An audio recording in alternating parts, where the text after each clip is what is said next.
بچے یتیم ہو گئے.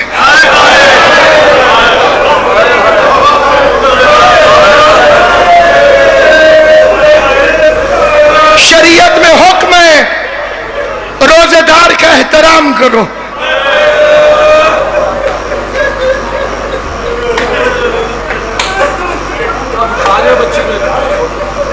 اگر نوکر نے خادم نے بھی روزہ رکھا ہوا ہو اس سے زیادہ خدمت نہ لو. خدا لعنت کرے ابن ملجم حرامی پر جس نے نمازی روزے دار کا حیا نہ کیا.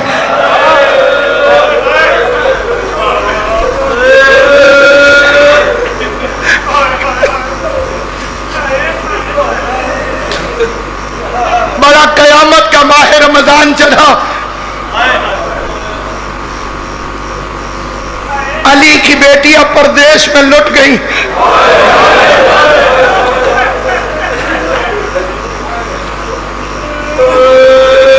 میں کسی سے یہ نہیں کہتا کہ عید نہ مناؤ. سوال پوچھتا ہوں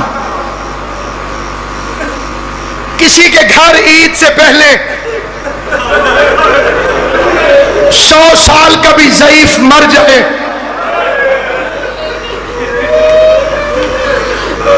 انہیں عید مبارک کہو.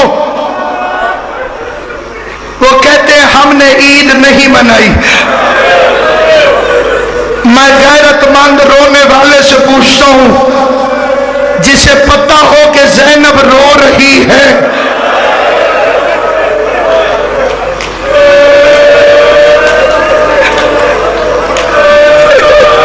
اللہ تمہیں کوئی غم نہ دے سوائے اللہ سلامت رکھے حسین کے چاہنے والوں. یقیناً تم وہ قوم ہو جس کے لیے حضرت زہرا دعا کرتی ہے. میرا سلام ہو اپنی ان بیٹیوں پر جو عید آنے پر دنیا کی بیٹیوں سے مختلف ہیں. کائنات کی بیٹیاں بازاروں میں عید کی خریداری کرتی ہیں. میری قوم کی بیٹیاں مٹیوں پہ بیٹھ کر زینب کی یتیمی کی عزاداریاں کر.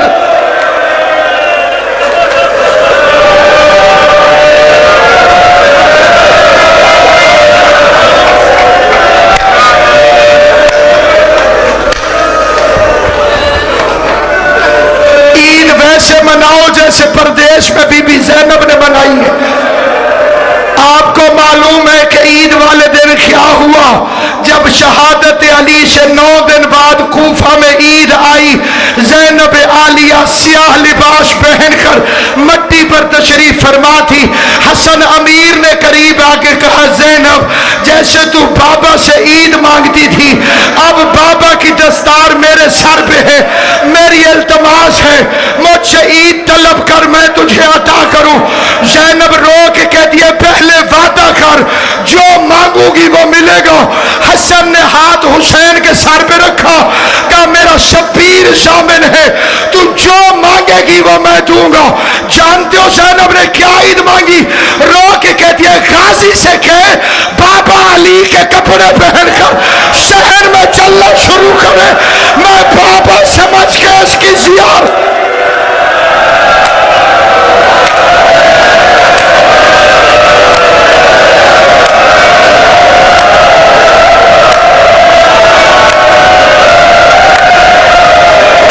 جیسے رونے کی آوازیں بلند ہیں اسی طرح سے دعا بھی مانگنا. یا اللہ اجڑی کا روزہ خطرے میں ہے, عباس کی بہن کا روزہ خطرے میں ہے. پہلے ان ظالموں نے فاطمہ کی قبر کو گرایا. مولا غازی میں آپ سے براہ راست ہاتھ جوڑ کے عرض کرتا ہوں چلو فاطمہ کا تو کوئی بھائی نہیں تھا, زینب کا تو غازی جیسا بھی.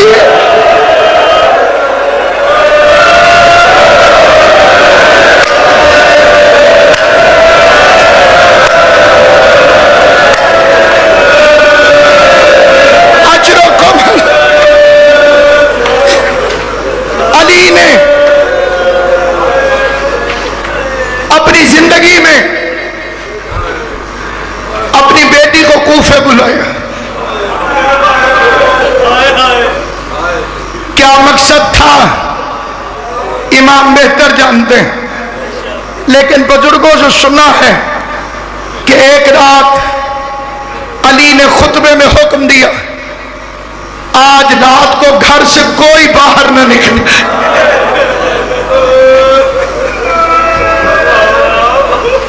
رات کے وقت بی بی کا ہاتھ پکڑ کے گھر سے نکل پڑے. فرمایا زینب یہ دار الامارہ ہے، یہ جامع مسجد ہے، یہ مرکزی بازار ہے. بزرگوں کو سمجھ آ گیا. کچھ بچے ہیں جو حیران ہیں.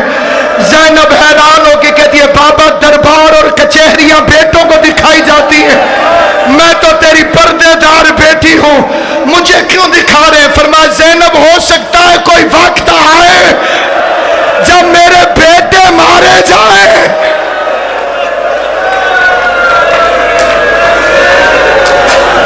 جب میرے بیٹے مارے جائیں تجھے میرے بیٹوں کی جگہ پہ ان شہروں میں آنا پڑے.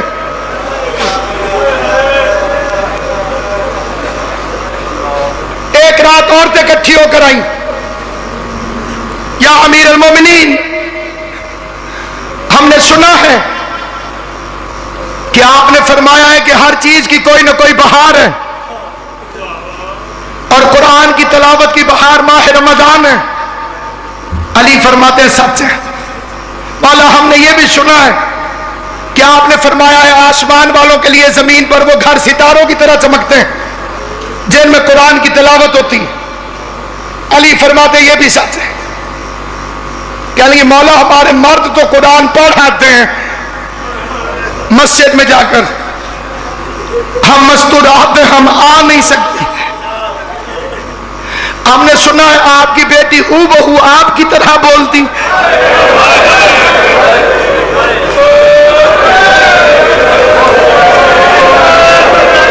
خدا ان اٹھتی ہوئی آوازوں پہ رحم کرے. خدا تمہیں اس غم کے سوا کسی غم میں ہائے کرنے نہ دے. دو ہستیاں علی کی طرح بولتی ہیں، عرش پہ اللہ، فرش پہ زینب. فرمایا یہ بھی سچ ہے. مولا اپنی بیٹی سے کہے ہمیں قرآن پڑھائے. امیر نے فرمایا ایک وعدہ میں کرتا ہوں ایک تم کرو. میں وعدہ کرتا ہوں زینب قرآن پڑھائے گی، تم وعدہ کرو میری بچی کے سامنے کبھی بھیڑ بنا کے نہ جائے.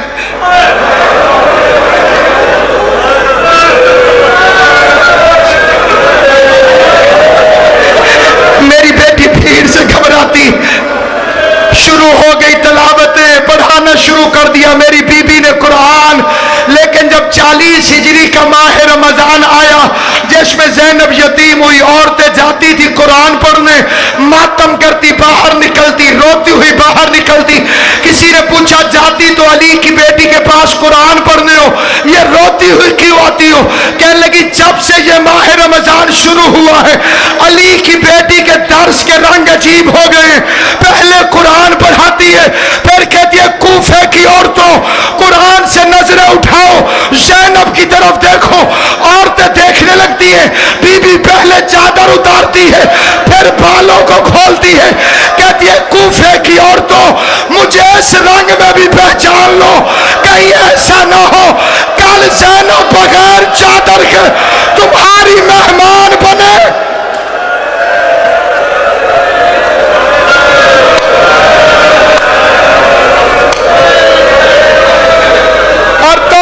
پہچاننے سے انکار کر دو اور تم کہو بی بی ہم نے تو تجھے برقعے میں دیکھا. 17 رمضان کو میرے مولا نے آخری تقریر حسین کو اٹھایا. حسین میرے قریب، حسین قریب آئے، داڑھی کو چوما.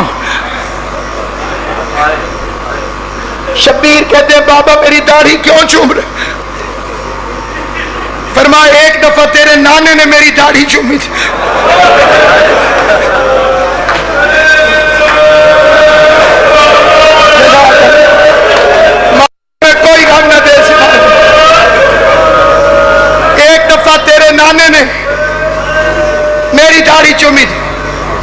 میں نے یہی پوچھا تھا مولا میری داڑھی کیوں چوم دے؟ فرما علی ایک ماہ رمضان آئے گا جس میں تیری داڑھی خون سے رنگین ہو۔ اگلا فکرہ بڑا عجیب، علی فرماتے تیری داڑھی کیوں نہ چوموں، میری داڑھی تو ایک میرے خون سے رنگین ہوگی، اور تیری داڑھی کبھی اکبر کے خون سے کبھی اصغر کے خون سے۔ اجرکم علی اللہ، اجرکم علی اللہ۔ زیادہ دیر زحمت نہیں، پاک امیر کا جنازہ ہے، آخری روزہ جناب ام کلثوم کے گھر افطار کی۔ ام کلثوم کے بیٹے کا نام علی ہے، بیٹی کا نام کلثوم۔ اس میں گرامی زینب صغرا آخری میزبان میرے مولا کی۔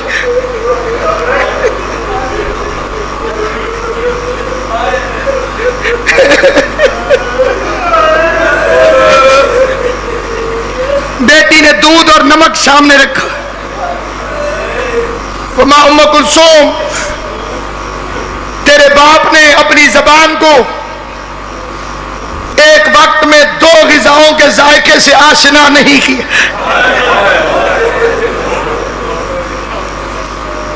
ہم تو شاید نمک کو غذا گنتے بھی نہیں۔ علی نے فرمایا ایک چیز اٹھا لے، ایک رہنے دے، نام نہیں لیا تھا۔ بیٹی نے نمک اٹھایا، یہاں ایک لفظ ہے خدا کرے کہ میں سمجھا سکوں۔ امیر نے نمک واپس لے لیا، فرمایا میرا لال نمک رہنے دے، دودھ اٹھا لے، ہو سکتا ہے صبح اس کی ضرورت پڑے، میرا کوئی مہمان ہو جس کے لیے شربت بنانا پڑے۔ جنہیں سمجھ آئی ہے ہائے کر کے رونا، وہ منحوس مہمان صبح آ گیا جس نے زہر سے پوچھی ہوئی تلوار میرے مولا کے فر کے ادھر پہ ماری۔ حسن نے نماز مکمل کی، ادھر سے قاتل آیا، ادھر سے شربت آ گیا۔ علی فرماتے یہ مجھ سے زیادہ گھبرایا ہوا ہے، یہ شربت اسے پلا دو۔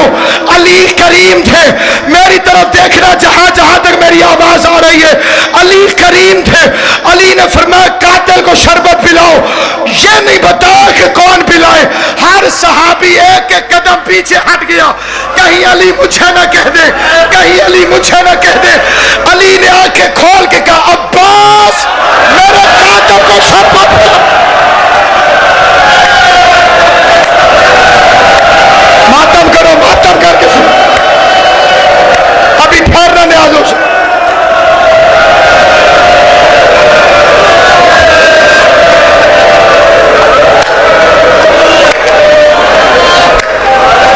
جنازہ اس وقت آئے گا جب میں اشارہ کروں۔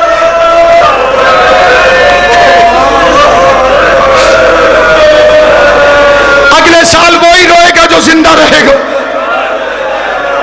انہیں اٹھتی آوازوں میں دعا کرے خدا قبلہ و کعبہ محمد عباس قمی صاحب کو صحت کاملہ و عاجلہ عطا کرے، ان کے بچوں کو سلامت رکھے، علامہ صاحب قبلہ کا سایہ ہمارے سروں پہ سلامت رہے۔ میں 2 یا 3 فکرے گن کے اور کہتا ہوں، گن کے۔ آغاز لیلۃ القدر تھا،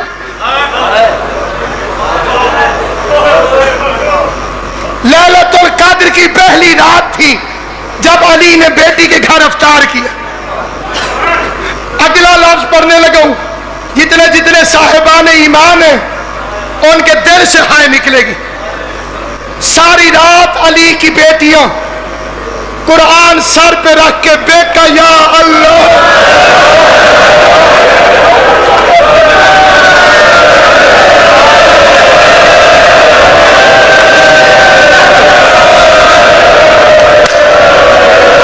شرم کر کے نہیں، رو ایسے جیسے غازی کو پرسا دینا، رو ایسے جیسے حسین کو پرسا دینا۔ اللہ تمہاری زندگی کرے، میرا بچہ وقا جناب سیدہ تمہیں سلامت رکھے، بی بی کوئی غم نہ دے سوائے غم حسین کے۔ عزاداران امام مظلوم، رات کا وقت ہے، عبادت ہو رہی ہے، یا علی کے دروازے پہ اسلحے کی جھنکار کی آواز آئی، آواز سنی علی نے جس صبح علی زخمی ہوئے رات کو اسلحے کی جھنکار آئی, گھوڑے کی ٹاپوں کی آواز آئی, غازی اٹھ کے دوڑنے لگا, عباس دوڑنے لگا دروازے کی طرف, علی کی آواز عباس رک جاؤ, عباس رک گئے. اسی لاہور میں نے 3 سال پہلے یہ فکرہ پڑھا تھا کہ گھوڑوں کی ٹاپوں کی آواز آئی علی کے دروازے پہ, اسلحے کی جھنکار آئی اور غازی دوڑے. علی نے فرمایا غازی رک جاؤ. مجمع سے ایک سید اٹھا, اس نے مجھے کہا ناصر عباس علی بھی غازی کو روکتا رہا.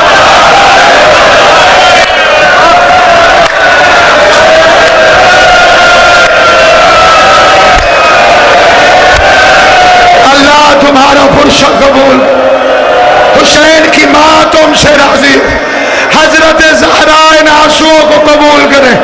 عزاداران امام مظلوم, ابو طالب کا بیٹا خود باہر آیا.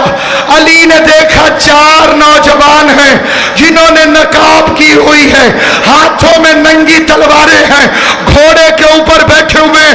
علی نے فرمایا کون؟ چاروں گھوڑے سے اترے, چاروں گھوڑے سے اترے. انہوں نے اپنی تلواریں زمین پہ پھینکی, علی کے ہاتھ چومے. پہلی آبادی مولا میں اسبغ ابن نباتہ, علی کا جانثار. دوسری آبادی مولا میں حذیفہ یمانی. تیسری آبادی مولا میں عبداللہ ابن عفیف. چوتھی آبادی مولا میں ابراہیم ابن مالک اسلم.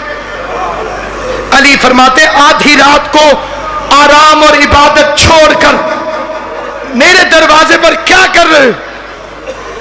کہنے لگے مولا جب سے یہ ماہ رمضان شروع ہوا ہے آپ کی تقریروں سے ڈر لگ رہا. تو مولا تمہاری زندگی کرے. جنہوں نے جملہ سنا مولا آپ کی تقریروں سے ڈر لگ رہا. مولا حسن کو وصیتیں کیوں لکھوائی؟ مولا کیوں کہا کہ آج 17 رمضان ہو گئی, زیادہ دن گزر گئے تھوڑے رہ گئے. مولا کوفے کے حالات ٹھیک نہیں ہیں, مولا زمانہ دشمن ہے, ہم چاروں نے قسم کھائی ہے ہم چین سے نہیں سوئیں گے. مولا تو گھر میں رہ ہم پہرا دیں گے, مولا تو نماز پڑھ ہم دروازے پہ پہرا دیں گے. علی نے فرمایا خدا تمہیں جزائے خیر دے, تم اپنے امام سے غافل نہیں ہو, لیکن جاؤ مجھے اللہ کے حوالے کرو, تم اپنے اپنے گھروں میں واپس چلے جاؤ. میں تمہیں امام ہو کے حکم دیتا ہوں مجھے خدا کے حوالے کرو, اپنے اپنے گھروں میں واپس جاؤ. حذیفہ کہتا ہے جب علی نے امام بن کے حکم دیا اب ہم پہ رکنا حرام تھا, ہم پچھلے قدم مڑنے لگے. مجھے قیامت تک وہ منظر نہیں بھولے گا جب علی نے آخری دفعہ اپنا ہاتھ اٹھا کے علی نے ہمیں الوداع کہا. حذیفہ کہتا میں گھر آیا, میں نے اپنی تلوار پھینکی, میں اپنے صحن کی مٹی پہ بیٹھ کے رونا شروع ہو گیا. میری بیوی میرے قریب آئی, کہنے لگی حذیفہ ہوش کر, علی کا سپاہی ہو کے روتا ہے, دنیا کیا کہے گی. کہتا رونا تو کیا کروں, علی نے پہرا نہیں دینے دیا, حالات کوفے کے خراب ہیں. حذیفہ کہتا ہے روتے روتے مجھے نیند آ گئی, میں تھوڑا سا سویا تھا کہ میری بیوی نے مجھے چھوڑا. حذیفہ جاگ, سن یہ شور کیسا.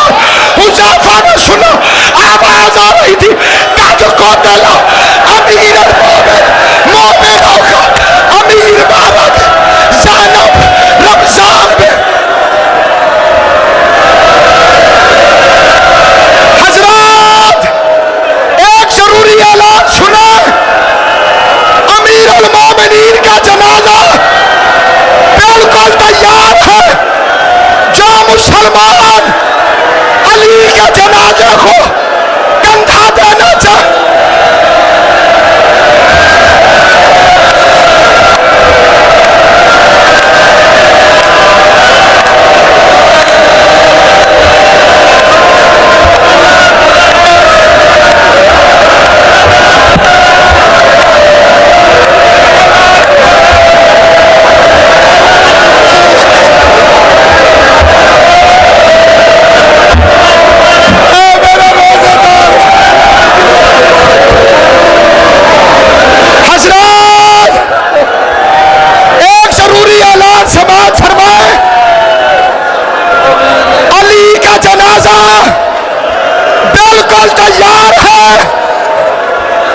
مسلمان